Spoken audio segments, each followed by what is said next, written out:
Muy bien. Buenas tardes, chiquillos. Vamos a continuar entonces con esta ya provechosa reunión. Y en esta segunda parte quiero que me acompañen a leer en Zacarías capítulo 6. Zacarías capítulo 6. Recuerdo haber visto hace un tiempo atrás, un par de años atrás, una de estas cadenas de mensaje que de repente se enviaban con ciertas ideas, y esta cadena específica decía algo así como: Dios es amor, y por eso, donde sea que encontremos la palabra amor, la podemos cambiar por Dios y podría funcionar. Y entonces se iba a 1 Corintios capítulo 13 y empezaba a hacer este ejercicio con el cambio de palabras, y entonces comenzaba a decir, Dios es paciente, Dios es benigno, Dios no se goza de la injusticia, más se goza de la verdad, etcétera. Y la verdad es que sonaba bastante bonito, bastante piadoso, y no es falso, es verdad.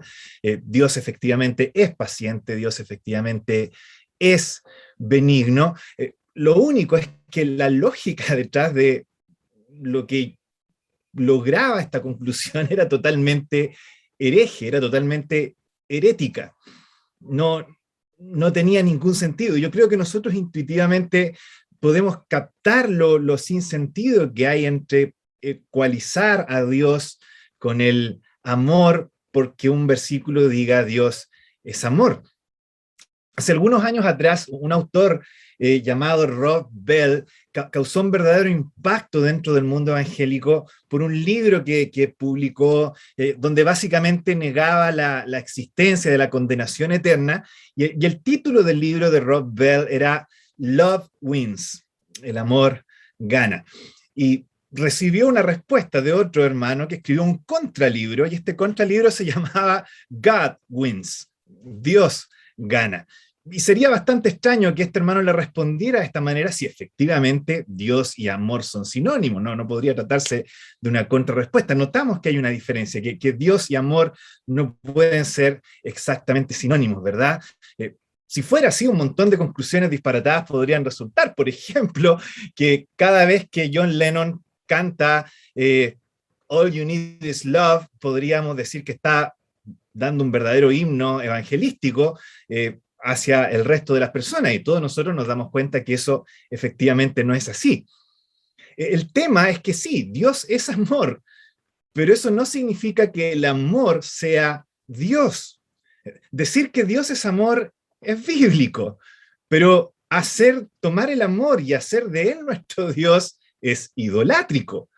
Hay una gran diferencia entre decir que Dios es amor versus decir que el amor es Dios. De hecho, es más, Dios no puede ser amor si el amor es Dios. Para que el amor de Dios sea genuino, sea real, Dios debe ser más que amor. Me explico. Si Dios va a ser realmente amor, debe reaccionar muchas veces defendiendo al objeto de su amor, y para eso necesita manifestar otros atributos, otras facetas, otras cualidades distintas. Y probablemente si alguno de ustedes está, o si tú en este caso estás reflexionando acerca de esto desde una torre de marfil donde nunca la has sufrido un día nadie, y donde tu máxima preocupación en la vida ha sido que no te quedan cereales suficientes para tomar desayuno, probablemente no vas a entender mucho esto, y para ti quizás Dios es amor y amor es Dios sean lo mismo. Pero si eres una persona que está o ha experimentado el hundirse en el pantano del pecado, siendo una víctima y sufriendo los efectos de la opresión y del abuso, realmente sí se hace todo el sentido, sí hace todo el sentido del mundo. Y aquí hay un pueblo, en este pasaje que estamos estudiando, hay un pueblo que se encuentra en esa condición, y para ellos, Love Wins no sirve para nada. Pero God Wins son las mejores noticias que podían haber escuchado jamás. Y de eso se trata el texto que vamos a ver hoy. Hoy día vamos a hablar de eso, vamos a hablar de la victoria de Dios. Así que vamos a Zacarías capítulo 6. Vamos a ver hoy día la última, la octava de las 8 visiones que recibe Zacarías, la que cierra toda esta serie, y la última visión cierra con la verdad más extraordinaria que el universo pueda escuchar, que al final Dios gana. Hoy vamos a hablar de la victoria de Dios.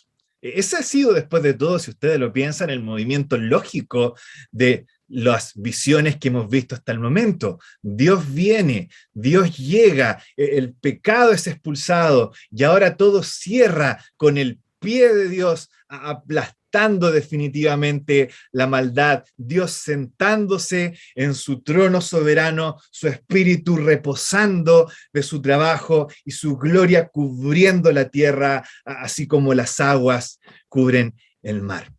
Ese es el final al que apunta toda la serie de visiones y a la que llegamos hoy en la octava y última visión. Vamos entonces a leer en Zacarías capítulo 6 y vamos a comenzar leyendo en el versículo 1. Dice así la palabra del Señor. De nuevo alcé mis ojos y miré, y he aquí 4 carros que salían de entre 2 montes, y aquellos montes eran de bronce.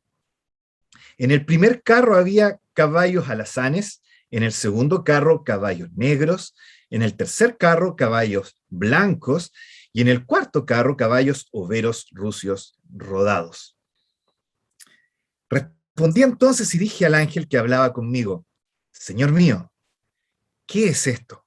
Y el ángel me respondió y me dijo, estos son los 4 vientos de los cielos que salen después de presentarse delante del Señor de toda la tierra.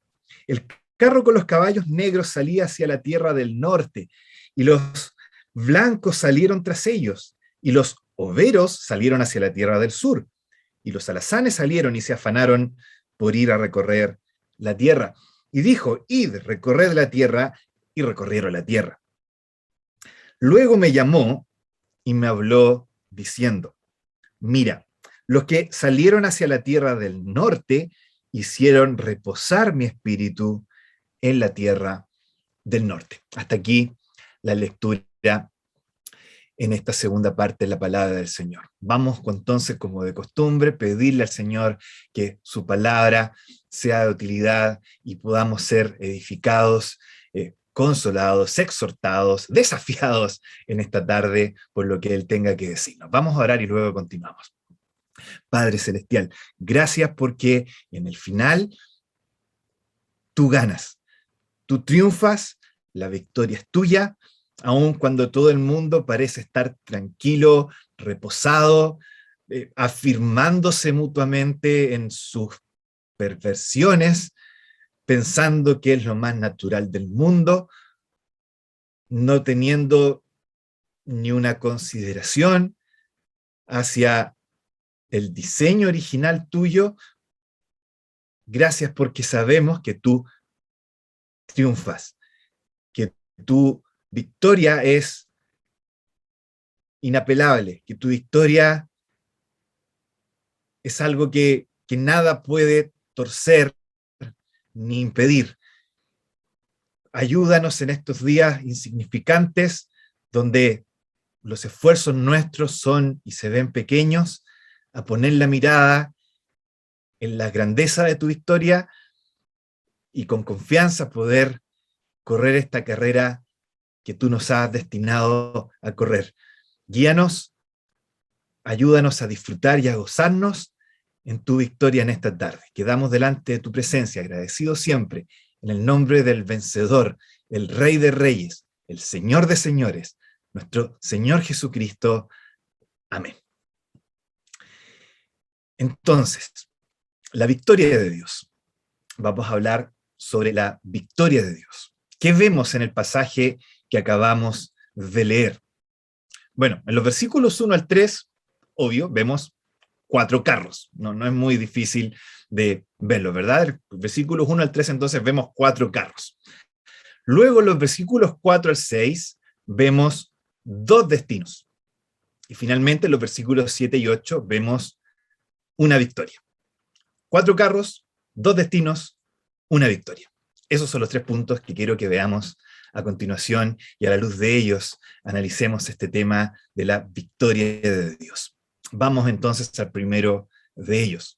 4 carros, 2 destinos, una victoria. Ese va a ser nuestro mapa. Vamos entonces a lo primero. 4 carros, versículos 1 al 3. ¿Qué se nos muestra en estos primeros 3 versículos? Como les decía, acá vemos 4 carros tirados por caballos de distintos colores. Y esto es importante porque, si ustedes recuerdan, la primera visión que tiene Zacarías también comienza con una imagen de caballos de distintos colores. Entonces, la serie de visiones comienza con caballos de distintos colores y ahora termina con la misma idea de caballos de distintos colores, con una sola y notable diferencia. En el principio, los caballos estaban solos. Su tarea, su visión era principalmente de reconocimiento y de espionaje, por si no lo recuerdan, y ahí entonces la velocidad del caballo era lo crucial. Pero ahora parece que la misión es otra, porque ahora los caballos vienen tirando carros, y los carros era la artillería pesada en ese tiempo en los ejércitos de la antigüedad, era como los tanques de los tiempos antiguos. Por lo tanto, lo que esto apunta es que ahora la misión principal no es de reconocimiento y espionaje, donde la velocidad es crucial, no, ahora la misión es otra, donde el poder es crucial. Y entonces vamos apuntando hacia cierta misión que tiene que ver no con espiar y observar, sino más bien con atacar, donde se ejerza poder, donde haya juicio, donde haya retribución, donde haya batalla. Sigamos viendo. Luego Zacarías agrega que estos carros salen de entre 2 montes de bronce. Y uno se pregunta, ¿qué significan estos 2 montes de bronce? Bueno, resulta que la entrada del templo que edificó Salomón tenía 2 pilares de bronce. Y el escritor a los hebreos nos dice que todo esto fue diseñado mirando como figuradamente la realidad celestial. En otras palabras, lo que el templo mostraba era un símbolo de la realidad de la verdadera habitación de Dios en el cielo. Por lo tanto, así como estos 2 pilares de bronce en el templo eran la puerta de entrada a la presencia de Dios, lo más probable es que estos montes de bronce, la imaginería judía, tengan que ver con la entrada a la habitación celestial de Dios. Aquí tenemos las puertas de los cielos entonces. Y ahora vamos sumando un poco la imagen, ¿se fijan?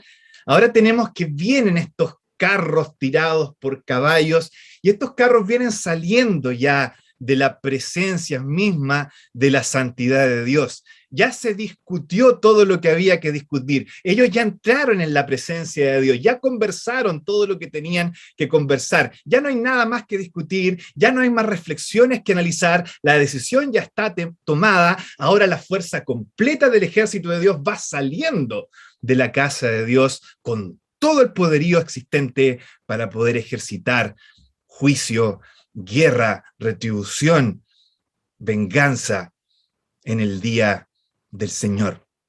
Esa es la imagen que se va formando, ¿se fijan?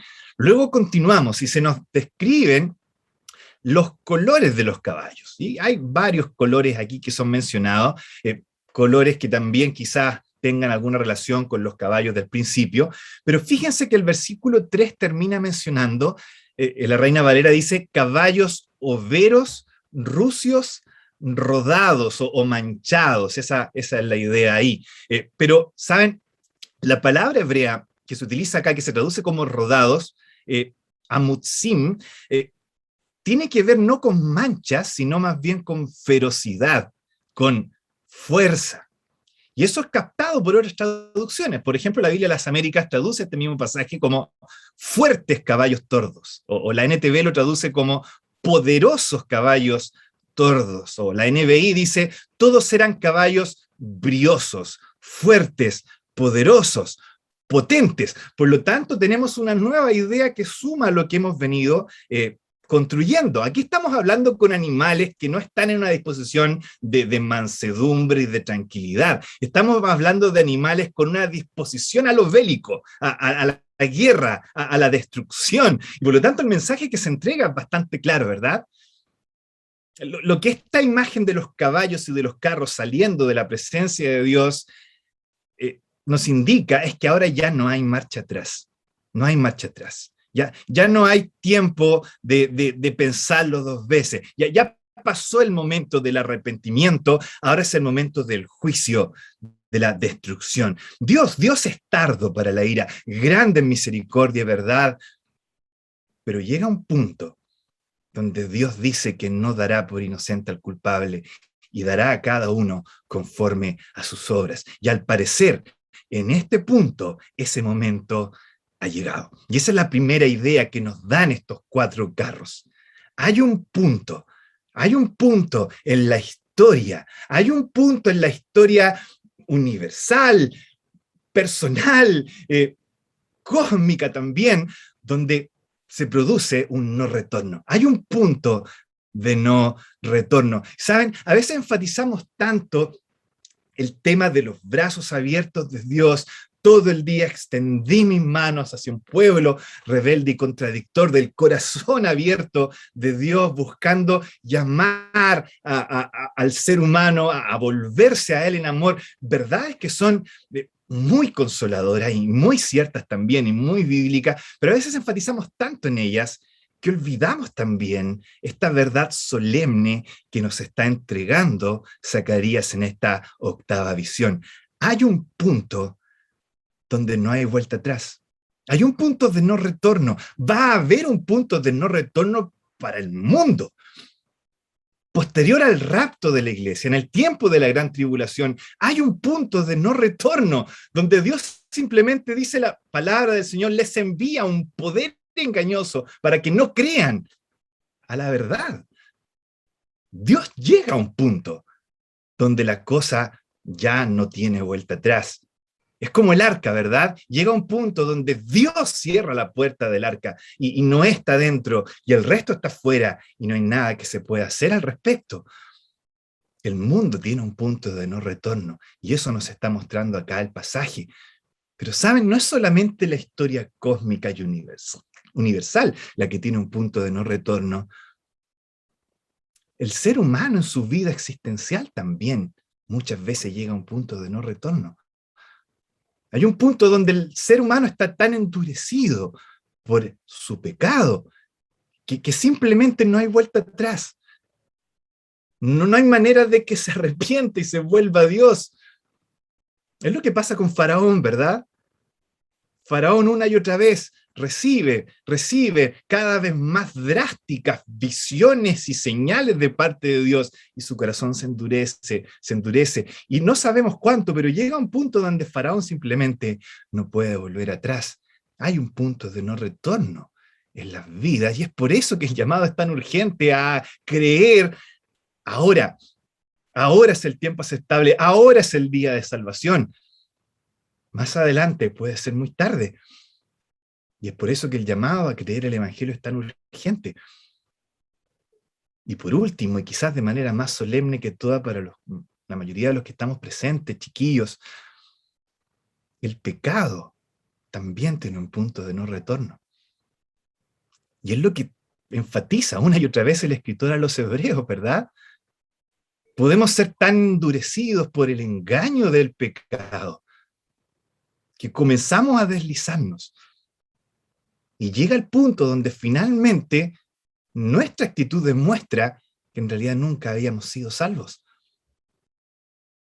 Esa es la importancia de no tomar en broma nuestra vida y nuestro crecimiento en santidad.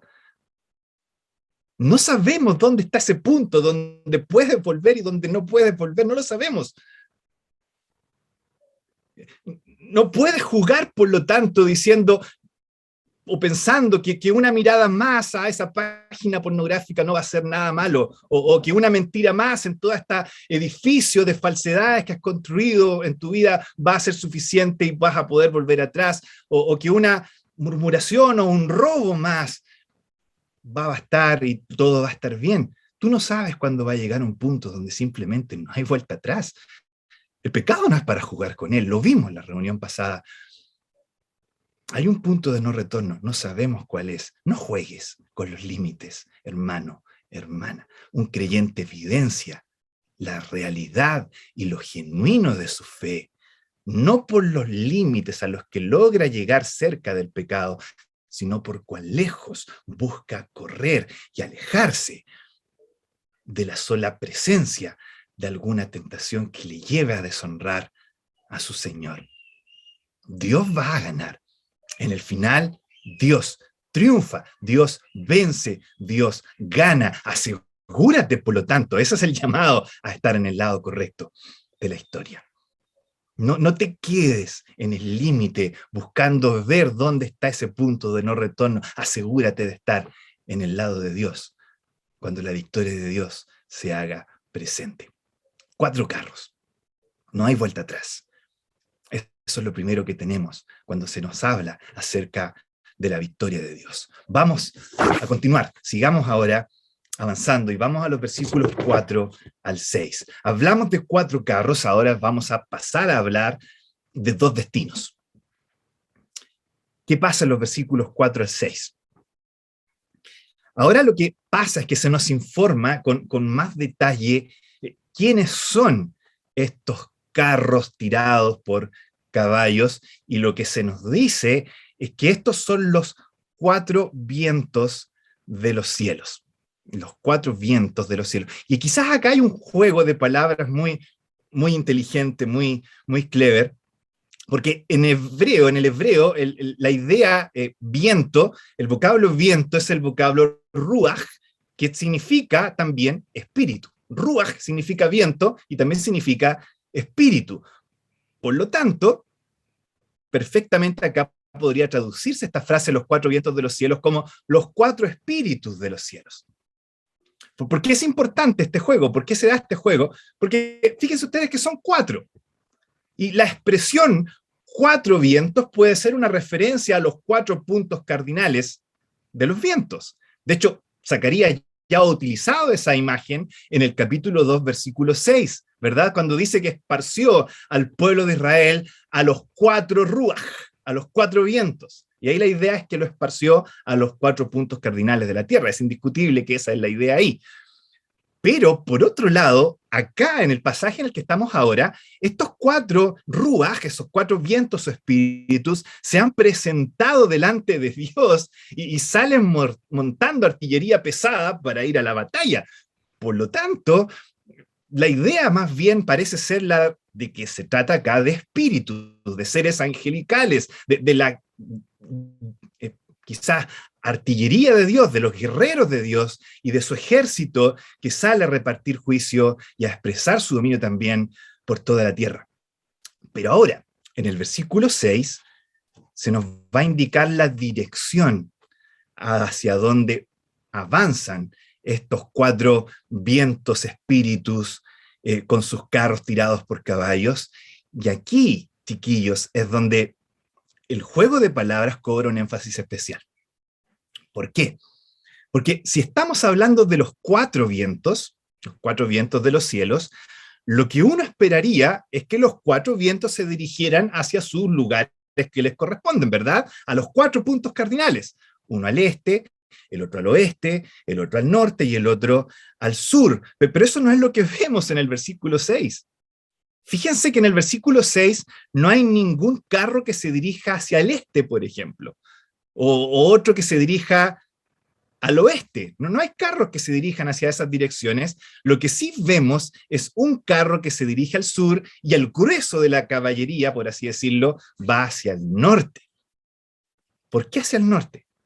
¿Por qué específicamente hacia estos lados? Y probablemente la razón sea la siguiente. Piensen ustedes que la mayoría o los más grandes enemigos o las potencias más grandes que se tuvieron que enfrentar con Israel, justamente no vienen del oriente y del occidente. Siempre hubieron pueblos chicos alrededor, por supuesto, los filisteos, los moabitas, los edomitas, etcétera, los pueblos cananeos, pero las grandes potencias a las cuales se tuvo que enfrentar Israel no venían del este o del oeste, venían del sur, Egipto, o del norte, Asiria y Babilonia. Y entonces uno entiende por qué se dirigen especialmente hacia esos dos lados. Pero no solo eso. Acuérdense de la visión anterior. Acuérdense de este canasto donde estaba contenida toda la iniquidad de la tierra y de estas mujeres aladas que toman el canasto y lo llevan a la tierra del norte, a la tierra de Sinar, a la tierra de Babilonia, y allá le edifican un templo a este canasto que contiene la iniquidad de toda la tierra. Y lo que esto nos está indicando entonces es que Dios va con un destino puntual. Dios va a destruir ese canasto. Dios va a tratar, se dirige a tratar con ese canasto. ¿Qué nos indica esto? ¿Qué nos indica la idea de que hay un destino específico? Pues algo muy, quizás evidente si ustedes lo van pensando hasta el momento, pero que a la vez es extraordinario. Y es que la victoria de Dios no es un disparo al aire, hacia cualquier lado y hacia donde salga. Es algo intencionado, es algo dirigido. Puesto en términos quizás muy coloquiales, lo que este pasaje nos está diciendo es que cuando Dios sale, no sale a cazar con perdigones, disparando para todos lados y que le llegue al que le llegue. Cuando Dios sale con la precisión y la certeza y la minuciosidad más de un francotirador que sabe dónde va a colocar su bala, y ahí es donde va a llegar justamente y no en otro lado. Dios es exacto, Dios es directo, Dios tiene un destino puntual y específico cuando se trata de su victoria. La victoria de Dios no es algo que se da al lote, es algo que tiene un esquema, una estructura que es extraordinaria y que si uno lo piensa, la verdad es que se trata de algo notable. Esto es justamente, chiquillos, lo que hace de la victoria de Dios algo tan extraordinario. Y es lo que extrañamos, la verdad, si somos bien honestos, en nuestra vida, en nuestro mundo, en la sociedad, en la cultura en la que vivimos. Piensen en lo siguiente, ¿no les pasa a veces que incluso en los resultados más soñados que podamos tener, esto está fallando? Si ustedes lo piensan, hay de repente ciertas películas que se diseñan puntualmente como para mostrar a alguien perverso que recibe justamente lo que se merece. Están hechas para eso. Tuvieron todo el tiempo, tuvieron meses y años para ver el guión, para discutir el guión y ver cómo podrían hacer que que es el perverso en toda la trama, reciba efectiva y justamente lo que de verdad se merece. Está hecho para eso la película. Y sin embargo, cuando vemos la película, igual nos quedamos con la idea de que la sacó barata, de que realmente no recibió lo que merecía, de que igual se salió con la suya en cierta medida, ¿no es cierto? Y aun cuando esto está diseñado para que en nosotros surja esta idea de satisfacción, porque finalmente logró recibir lo que merecía, seguimos quedando insatisfechos, porque la justicia humana es así. Tenemos esa falencia que somos incapaces de igualar lo que se hace con la retribución, y la victoria de Dios acá se nos está diciendo es la respuesta a esa quizás sensación que tenemos al momento de ver al perverso recibir su justa retribución. Esa sensación de que algo quedó pendiente no se va a dar cuando Dios tenga la victoria. Su retribución es exacta, su retribución es inescapable. No va a haber ni un gusano arrastrándose por el lado y que finalmente logre escapar de la visión de Dios y logre salirse por la suya. Todos van a recibir exactamente lo que merecen, de una manera exacta, perfecta y totalmente justa. Hay una imagen un mensaje que estaba escuchando hace algunos días atrás trajo a mi memoria, que refleja muy bien esta idea, y se encuentra en uno de los libros de las Crónicas de Narnia, en el libro 5, puntualmente, El caballo y su niño, para quienes los han leído. Y en este libro tenemos a una niña llamada Arabis, y Arabis escapa de cierto lugar porque quiere llegar a Narnia, y en todo este tema del escape logra engañar a la criada, y en un momento ella dice que probablemente la criada va a recibir su buen par de azotes, y el niño que la acompaña está escandalizado. ¿Cómo puede decir esto tan suelta de cuerpo? Y dice, bueno, si en realidad, ¿qué más da? Si es la esclava, para eso está. Y curiosamente, a medida que avanza la trama, Arabis se encuentra progresivamente con esta imagen de un león que se le va apareciendo. Y llega a un punto donde este león, extrañamente, para nosotros que ya conocemos la historia y que sabemos que se trata de Aslan, este león extrañamente, con sus garras, desgarra las espaldas de Arabis. Y uno se pregunta qué es lo que está pasando. Y finalmente llegamos al punto donde el león tiene que responderle a Arabis por qué hizo lo que hizo, y le dice, cada desgarro que produjo mi mano en tus espaldas es exactamente el desgarro que produjeron los azotes en tu esclava cuando tú decidiste arrancar. Y ese es Dios. Dios es exacto. A Dios no se le escapa nada. Todo lo que el hombre hace, Dios se encargará de que tenga su justa retribución. Y eso es lo que al creyente le puede dar tanto consuelo, por un lado, cuando éste sufre la opresión y los efectos del pecado que otros tengan con él. El Dios de victoria, en otras palabras, es un Dios justo. Todo ser que ha cometido pecado en contra de otro recibirá exactamente lo que se merece por lo que ha hecho. Y nosotros, se preguntarán ustedes, y aquí es donde viene lo hermoso, lo que veíamos hace un tiempo atrás en Romanos, tenemos un sustituto. Y qué tremendo que lo que nuestros pecados merecen han sido pagados por Cristo en la cruz. Eso debería remover nuestro corazón, remover nuestra conciencia y llevarnos, por supuesto, en gratitud a vivir vidas de santidad, en agradecimiento por lo que Él ha hecho. Nuestro Dios de victoria es un Dios justo, es un Dios que da su justa retribución. Esto nos permite también poder amar de manera más libre a nuestros enemigos, ¿verdad? No tenemos que estar preocupados dándole vuelta a cómo lo vamos a hacer para vengarnos y retribuir aquello que se nos hizo, porque sabemos que Dios se va a encargar de eso, y nosotros entonces tenemos libertad para poder hacer el bien a aquellos que incluso muchas veces nos hacen mal. Consuelo, poder para hacer el bien y amor por el Señor. Eso es lo que produce un Dios que da su justa retribución. 2 destinos, 4 carros, 2 destinos. Vamos finalmente a los versículos 7 y 8. Una victoria. Y acá en los versículos 7 y 8, probablemente la frase más importante es la que tenemos al final del versículo 8. Los carros tirados por caballos furiosos, dirigidos por espíritus que van hacia la tierra del norte, esos carros, Dios dice, hicieron reposar mi espíritu. Hicieron reposar mi espíritu. Dios reposando en victoria. Así es como termina la serie de visiones de Zacarías. Y esto cierra muchas cosas que hemos visto hasta el momento.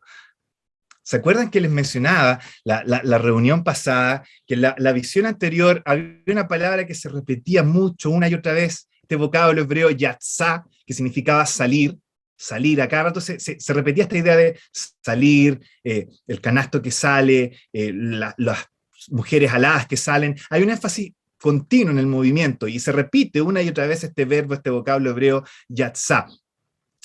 ¿Saben? En esta octava visión, ese mismo verbo, salir, ustedes en español incluso lo pueden ver en el mismo texto, se sigue repitiendo, incluso con más insistencia que en la visión anterior. hay más yatzás. En el versículos 1 al 8 del capítulo 6, se sigue repitiendo esta idea de movimiento, cada vez con más insistencia, en increchendo, cada vez con más frecuencia, se enfatiza el movimiento, salir, salir, salir, cada vez más énfasis en esta idea de salir, hasta que finalmente el versículo 8 revienta. Reposo. Mi Dios termina con esta especie de frenesí de movimiento, porque Él ahora reposa. Y todo este movimiento cierra, porque Dios ha logrado su objetivo y ahora está sentado y su espíritu reposa. No hay nada más que lograr, no hay nada más que hacer, todo se ha terminado, Dios toma asiento y Dios reposa. No solo eso, sino que esta idea también cierra lo que quedó pendiente en la visión anterior. ¿Recuerdan? En la visión anterior estaba este canasto de iniquidad que curiosamente va y reposa, podríamos decir, en Babilonia. Ahí está descansando en Babilonia. Pero Dios se está moviendo y Dios se acerca y ahora destruye ese canasto, y ahora no es el canasto el que reposa, es Dios el que reposa en ese lugar. Dios instaurando su soberanía en el mismo núcleo, en el mismo epicentro de la rebelión en contra suya. Dios instala su soberanía donde a Él le plazca. No hay lugar que pueda resistirse a eso. Y ni Babilonia va a poder resistirse, porque Dios va a hacer reposar su espíritu, como dice este pasaje, en la tierra del norte. No solo eso, también cerramos lo que han venido mostrando en las 3 últimas visiones. ¿Se acuerdan? Todo esto tenía que ver con el pecado siendo expulsado. Entonces, en la 6ª visión, ustedes tenían al pecado siendo juzgado por este rollo volador. Luego, en la visión número 7, tenían al pecado siendo expulsado, exiliado por este canasto. Y ahora que el pecado ha sido juzgado y expulsado, la 8ª visión termina mostrándonos al pecado siendo destruido. Y entonces el pecado, ahora que es destruido final y definitivamente, eso permite que Dios diga, mi espíritu reposa en la tierra del norte. Y finalmente, no solo eso, sino que también se cierra la idea con la que se comenzó toda esta serie de visiones. Probablemente alguno con buena memoria se recordará que en la primera visión se nos mostraba a un Dios apasionado, completamente inquieto, por un lado, y a las naciones completamente reposadas y en paz, por el otro. En medio, sumidas en la perversidad de sus iniquidades, las naciones estaban completamente en paz y Dios se veía inquieto. Así partió la primera visión. Pero ahora la 8ª visión cambia completamente el panorama, revierte completamente el panorama. Y ahora este mismo Dios que estaba inquieto tiene reposo. Y las naciones que estaban muy quietas, sumidas en sus pecados, son destruidas y son juzgadas. Y finalmente Dios es el que obtiene la victoria. Al final, Dios triunfa, Dios juzga, Dios aplasta la maldad y Dios guarda reposo. Hicieron reposar mi espíritu. La victoria de Dios es reposo. Es más que venganza, sangre derramada, imágenes grotescas. No, es el reposo, es el descanso de acabar algo y acabarlo bien. Y luego poder disfrutar su resultado y la armonía final que se produce. Es el descanso, es el reposo como el que vemos en el 7º día después de la creación. Dios ve todo lo que ha hecho, Dios ve que es bueno en gran manera y entonces Dios descansa. No en el sentido de que esté cansado y que necesite guardar un poco de aire, no, en el sentido de que todo está tan bien hecho que Él mira y queda satisfecho con todo lo que Él ve. Desde ahí en adelante, el mundo, después de la caída del pecado, no ha sido la visión más plena que ni Dios ni nosotros podamos ver. Y desde ese mundo, el universo mismo clama en frustración y está expectante por el momento en el que Dios termine de rectificar todas las cosas. Es lo que dice Pablo en Romanos, ¿verdad?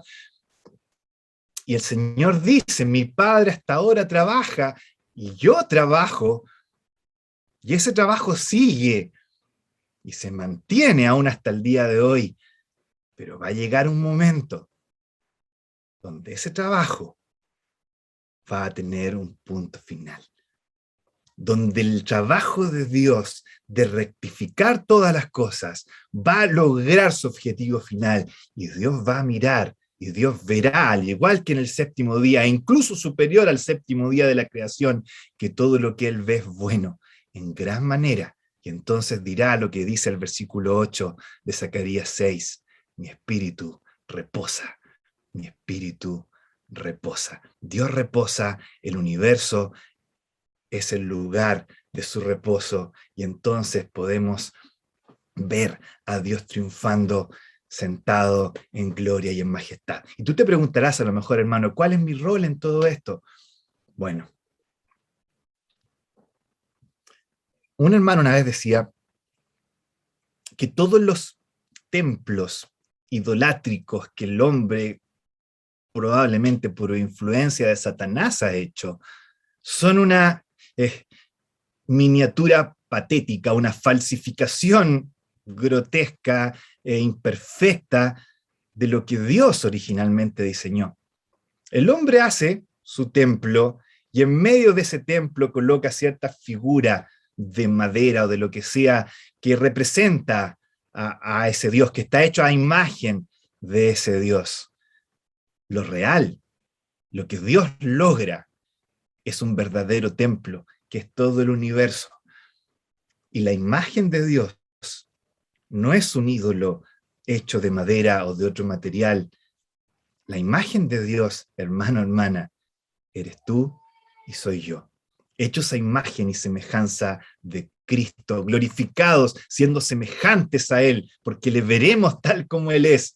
Y ahí está el lugar destinado para nosotros, destinados a una eternidad, con cuerpos glorificados en un universo glorificado, viendo a un Cristo glorificado junto a un Dios satisfecho y en reposo. ¡Qué futuro más extraordinario! ¿No te llama la atención un nuevo mundo, una nueva tierra, con todo lo bueno que tú pudieras ver en esta tierra caída, elevado a la potencia infinita, porque Dios ha renovado todas las cosas, y donde vives en comunión constante con un Dios satisfecho, con una sonrisa en su rostro, que te mira y se siente satisfecho de lo que Él ha logrado y que te ama, y que su mente es increíblemente creativa y que puede encontrar maneras infinitas por toda la eternidad de manifestarnos ese amor y demostrarnos ese amor y disfrutar de ese amor mutuamente. Ese es el reposo de Dios. Esa es la victoria de Dios. Ese es el futuro que esperamos como creyentes. No, nosotros no vamos a esperar un futuro en un lugar etéreo, sin suelo, sin nada, donde vamos a estar en una nube, con una especie de arpa celestial, cruzados de pierna, con una especie de pañales y alitas detrás, y donde después de unos probablemente 4 o 5 minutos no vamos a saber más qué hacer. No, ese no es el futuro que espera un creyente. Ese no es el reposo de Dios. El reposo de Dios es otra cosa, es completamente distinto, y es algo que llena las expectativas aún del ser más exigente que pudiera poder existir en esta tierra. En el final, Dios gana, y su victoria es la mejor noticia del universo, para cualquiera, pero sobre todo para aquellos que han sido víctimas del efecto del pecado en este mundo, y que Dios ha redimido, y que ha sido puesto en este nuevo universo con Dios en el centro, disfrutando de Él para siempre. Hermano, hermana, que este Dios victorioso, que esta realidad futura, inminente, nos ayude en el presente, nos ayude en estos días de pequeñeces, sabiendo que el futuro que se viene es glorioso. Así que hermano, hermana, sigue adelante, no te detengas, no se te ocurra desertar, no pongas el pie afuera, no hagas tal. El futuro es demasiado glorioso para que pierdas el tiempo haciendo eso. Mantente firme, paso a la vez. Puedes deslizarte quizás, puede ser, pero sigue firme, sigue adelante, un paso a la vez. No te rindas, no te detengas, no des un paso al lado. Mantente firme. Quizás los efectos ahora no se van a ver, quizás en cuánto tiempo, pero el futuro es inevitable. Y en el futuro y en el final, Dios gana. Vamos a orar y luego vamos a terminar. Gracias, Señor. Gracias, Padre, por tu victoria, por una victoria en la que no merecemos formar ni la más mínima parte.